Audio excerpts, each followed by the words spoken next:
It's not for us. We can follow Bill Hall's examples, which has been consistently ranked as a bestseller on Amazon in its category of sports wagering.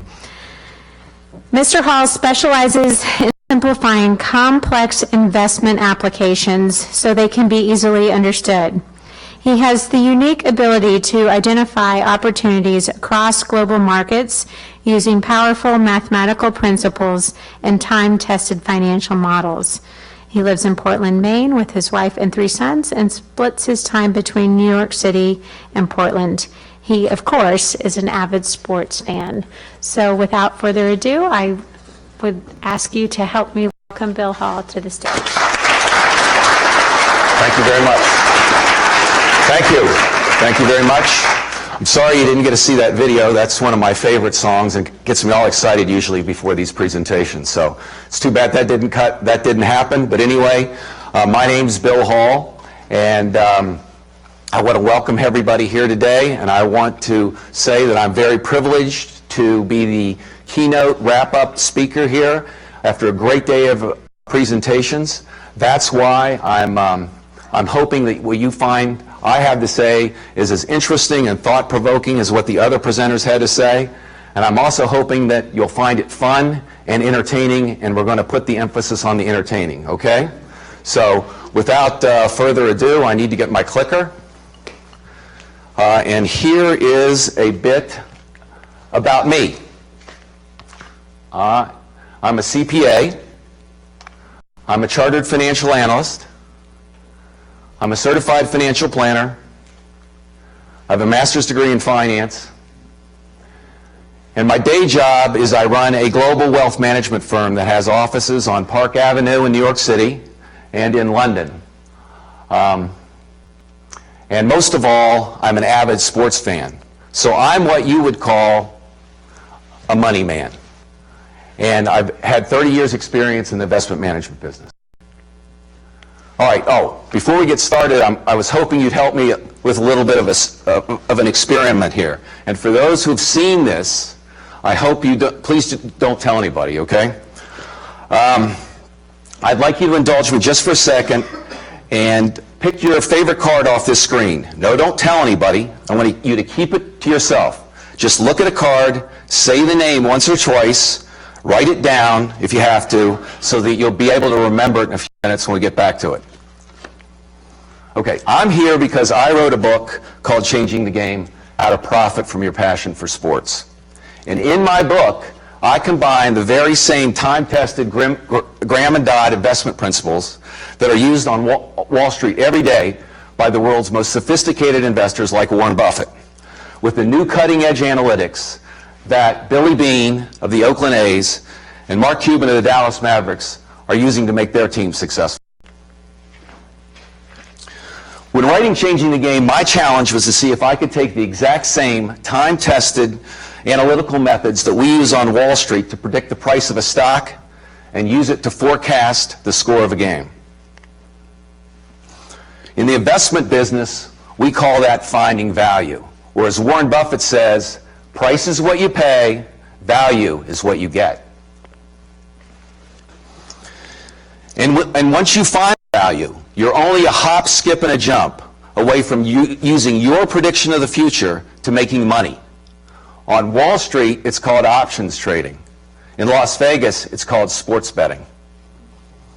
And to my investment colleagues who say that I'm crazy every time I tell them about changing the game, I ask them to consider the words of the famous British economist John Maynard Keynes, who said, "The difficulty lies not in the new ideas, but in escaping the old ones."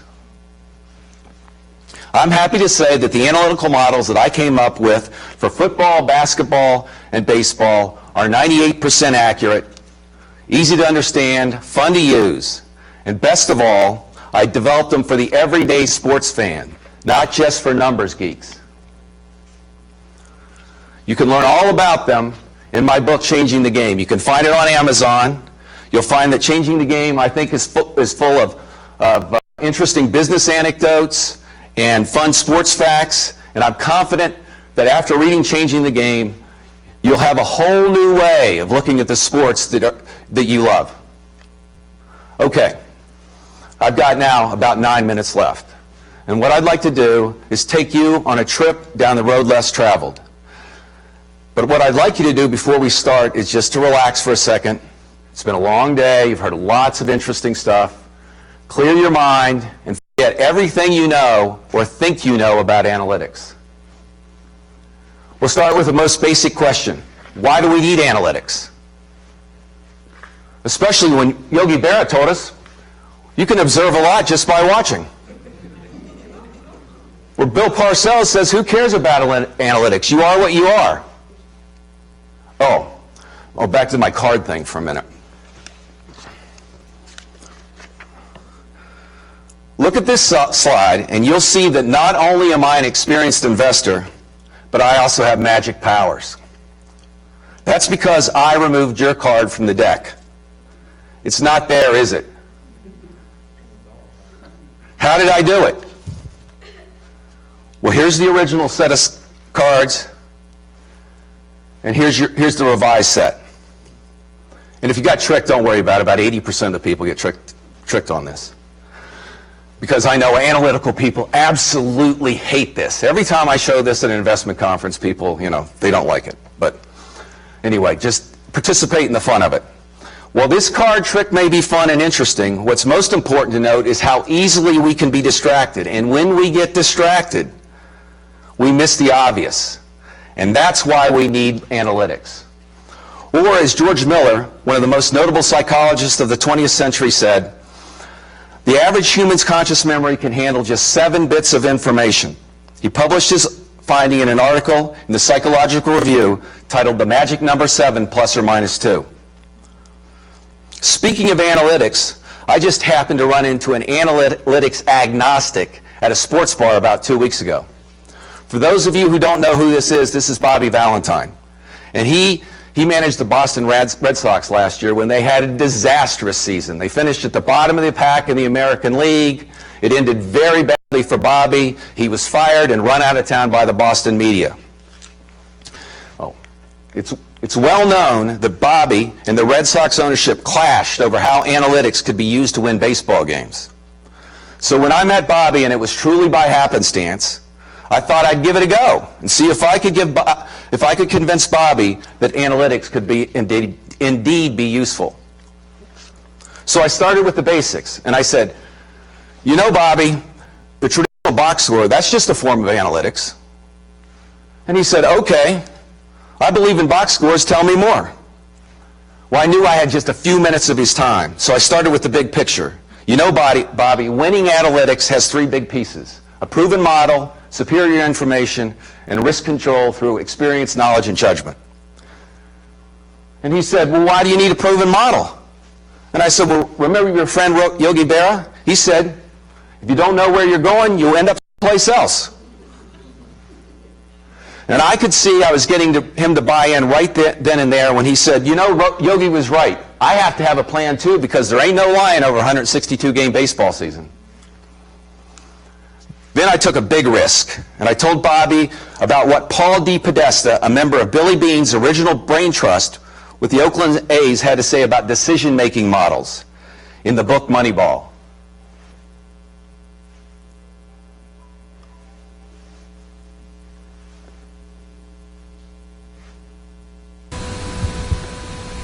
I was sitting at a blackjack table at a casino in Las Vegas, and a guy to my right who was sitting on 17 with a queen and a 7 asked for a hit.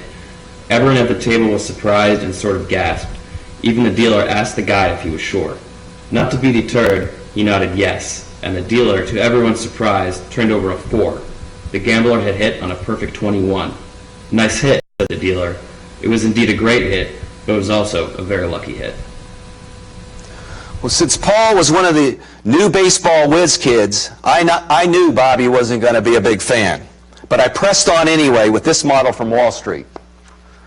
This matrix shows that because of luck, good decisions will sometimes lead to bad outcomes, and bad decisions will sometimes lead to good outcomes. Just as happened to D. Podesta's lucky gambler that took a hit when sitting on 17. That's why the most successful performers in any field where probabilities matter all emphasize the process over the outcome, because they know that with the gift of time, a good process consistently applied will produce winning results. Now on to the second element for winning analytics, and that's superior information, which you've heard today is not to be confused with more information. The renowned investor James Montier said it this way in his book, Value Investing. Often in the investment business, which has an obsession with minutia, too much time is spent trying to find out more and more about less and less until we know everything about nothing. Rarely, if ever, do we stop and ask ourselves what we actually need to know. And superior information is often simple. The 14th century Franciscan friar William Ockham had it right when he said, "The simpler the solution, the more likely it is to be correct." Oh, and at that point, Bobby chimed back in and says, "Well, I know the facts and stats that matter in baseball." And here's the really big point of my presentation. If you don't remember anything else of what I said today, please remember this. For analytics to make a difference, a really big difference, you have to add in the human elements of experience, knowledge, and judgment. That way you know when the analytical models are out of whack or how to tweak them. That's because the underlying data set, no matter what you are looking at, is constantly changing and is inherently unstable.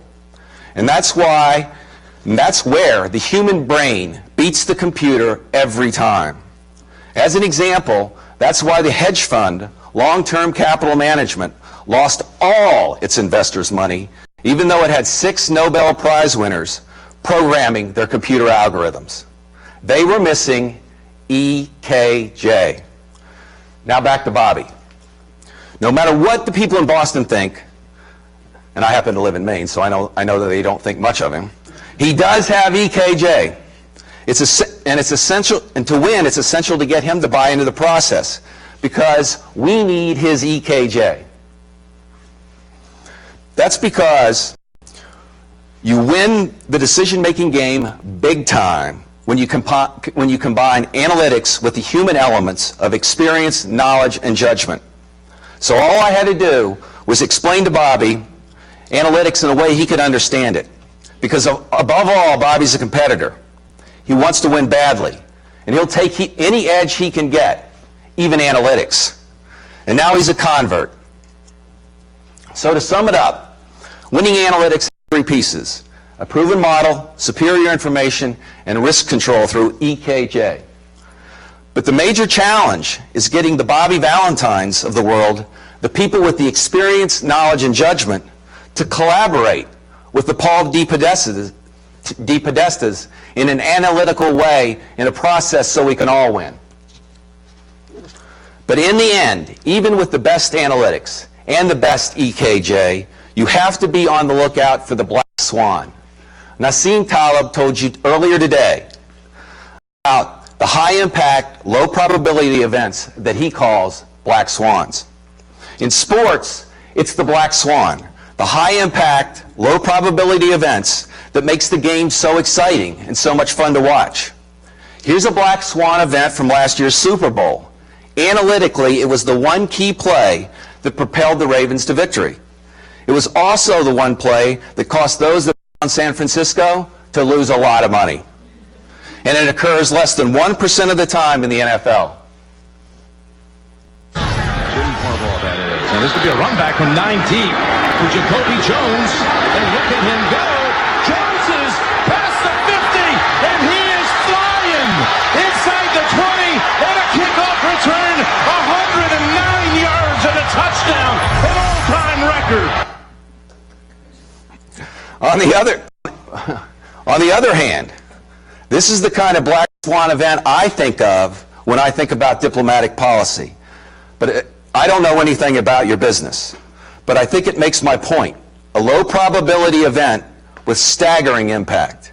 In the investment business and in sports wagering, we deal with this through diversification. That way, one big loss doesn't wipe out the entire portfolio. I don't know how diplomats would deal with the black swan. I have to leave that to you guys to figure out. But remember, No matter how good or bad, no matter how good your models or how good your EKJ, the black swan's out there, always waiting to appear. So in closing, I have a couple of quotes that apply equally to investing, sports wagering, and diplomacy.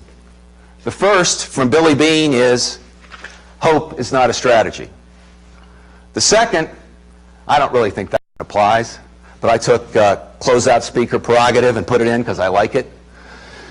It was from Paul Newman's character, Fast Eddie Felson, in the movie The Color of Money. And it's, money won is twice as sweet as money earned. And this one's from my company. And the Ministry of Statistics at Bookworm Sports says, in all your endeavors, may the odds be with you. And I'll close it out with a tribute to the original Monday Night Football broadcasting crew, Dandy Don Meredith, Howard Cosell, Frank Gifford. Thanks, guys, for the memories. Thank you guys for being a great audience and listening to what I have to say. Turn out the lights, the party's over. They say that all good things must end. Let's call it a night. The party's over, and tomorrow starts the same old thing again. What a crazy, crazy party. Awesome. What a great way to end. That was awesome. Yeah. Perfect. Absolutely perfect tone. Thank you so much, Bill Hall.